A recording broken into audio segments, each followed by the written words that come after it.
Pour toi, est-ce que Mathieu a sa place dans le paysage audiovisuel? Mais absolument pas. Mathieu n'a pas sa place à la télé. Ce mec-là est dangereux. Alors déjà d'une, parce qu'il y a des histoires de viol. Il y a également son personnage. C'est quelqu'un qui n'a pas existé. C'est une plante verte.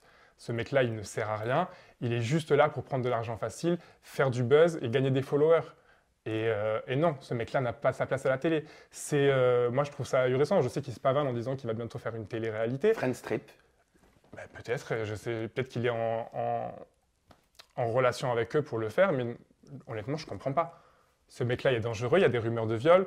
Qu'est-ce que tu ne comprends pas? Bah, je ne comprends pas comment un mec aussi con, un mec qui n'a servi à rien dans la télé, puisse exister, puisse refaire des télés uniquement basées sur une interview où il dit de la merde, où il est sexiste, où il parle sur la sexualité de Claire et de Marion, mais c'est très déplacé. À la limite, c'est les mecs qui trompent leurs meufs dans les télés, les Tanti, les Kevin. Ok, c'est rigolo, les mecs qui sont un peu machos, les meufs elles sont trompées, mais elles se remettent avec en fin de tournage. C'est rigolo, ça donne un mauvais exemple, mais voilà, les gens sont pas dupes, c'est de la télé. Mais là, c'est un autre level. Là, c'est un mec qui est dangereux. Et puis, c'est un mec qui n'existe pas. C'est une plante verte, comme je dis, et qu'on fait exister uniquement à cause de ça.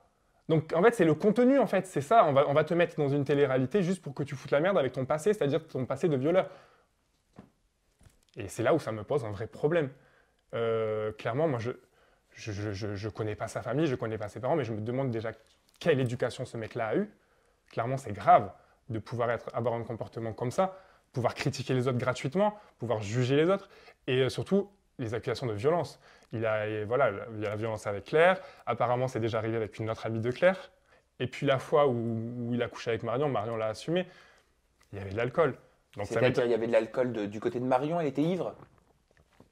Elle avait bien bu, elle l'assume, elle a dit qu'elle avait bien bu, donc ça ne m'étonnerait pas, vu qu'elle ne s'est pas donnée à lui avant, ça ne m'étonnerait pas qu'il ait attendu qu'elle soit vraiment ivre. Voilà, ce mec-là est dangereux. Ce mec-là est dangereux. On va essayer de parler de quelque chose qui va nous redonner le sourire un petit peu. Si je te dis Yamina. Ah ben écoute, Yamina, oui, ça va me redonner le sourire. Yamina, c'est une des personnes les plus vraies de l'aventure. Et on s'entend super bien.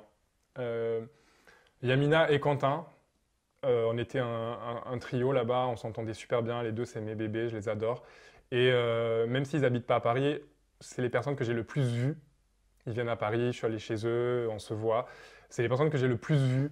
Et voilà, enfin, c'est des personnes vraies. C'est pour ça que je m'entends bien avec elles. J'ai eu aucun problème. Mais alors, est-ce qu'il y a des rumeurs de couple avec Yamina? Il y a eu une présentation officielle avec les parents, elle t'a présenté à sa famille. Non, mais ça, c'est les gens qui s'emballent en fait. C'est dès que tu fais une photo avec quelqu'un de la télé-réalité ou quelqu'un de ta télé, vous voyez, tu es en couple avec. Agda a dormi chez moi dans la semaine parce qu'elle était de passage à Paris. Ça ne veut pas dire qu'on est en couple. À Yamina, on s'est vu à Paris, il y a eu des rumeurs parce qu'on a fait une vidéo où on s'entendait bien, on se prend dans les bras. Oui, Yamina, c'est une très très bonne pote et ça le restera toujours. Mais après, voilà, c'est juste des rumeurs, les gens s'emballent, ils voient une photo. Pareil avec Ingrid, c'est une rumeur également. Oui, avec Ingrid, c'est une rumeur, on n'a jamais été en couple. On n'avait pas le droit on n'avait pas le droit de donner nos statuts amoureux. Donc on n'avait pas le droit de dire si on était célibataire ou en couple pendant toute la diffusion.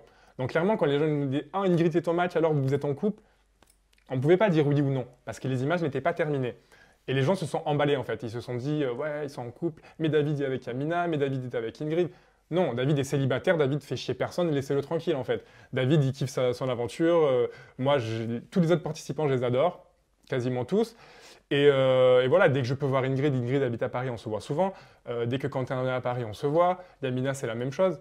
Voilà, j'ai envie de vivre mon truc, j'ai pas envie de me poser la question, bon, je vais voir Yamina, mais on fait pas de photos parce que les gens vont penser qu'on est en couple. Je sais pas, non, les gens, ils s'en Bien sûr, non, mais tu as totalement raison. Et la télé-réalité, est-ce que tu vas en faire une nouvelle? Ou est-ce que tu as l'impression d'être un ovni dans ce paysage?